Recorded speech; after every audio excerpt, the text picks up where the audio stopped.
ভিডিওটি ভালো লাগলে চ্যানেলটি সাবস্ক্রাইব করবেন। আপনি যদি ক্ষুধার্ত কুকুরকে খাবার খাওয়ান, তাহলে সে আর আপনাকে কামড়াবে না। কুকুর আর মানুষের মধ্যে এটাই প্রধান পার্থক্য। কষ্টটা যখন সীমা ছাড়িয়ে যায়, তখন মানুষ কাঁদে না, চুপ হয়ে যায়। আজ স্মৃতির পাতাটা উল্টে দেখলাম, কত মানুষ জীবন থেকে হারিয়ে গেছে, আর কত চেনা মানুষ অনেক অচেনা হয়ে গেছে। হয়তো আমিও কোনো একদিন অচেনা হয়ে যাব।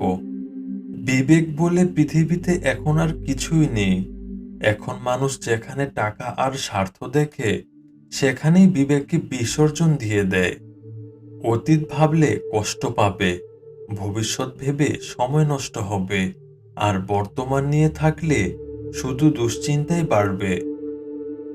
জীবনের সুখের চাইতে দুঃখের পরিমাণ এতটাই বেশি ছিল যে সুখগুলো কবে এসেছিল সেটাই ভুলে গেছি। একটা সময় এসে আপনার মনে হবে সবার সাথে এত ভালো সম্পর্ক রাখার খুব একটা দরকার ছিল না। যে তোমার খুশির জন্য নিজের খুশি ভুলে যায়, তার থেকে বেশি ভালো আর কেউ বাসতে পারবে না।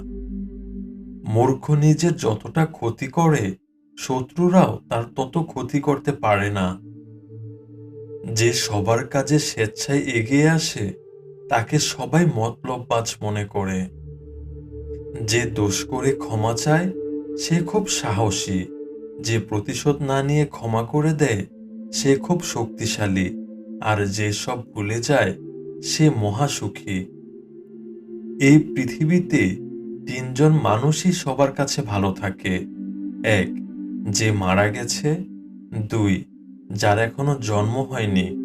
তিন, সে যাকে আমরা এখনো চিনি না।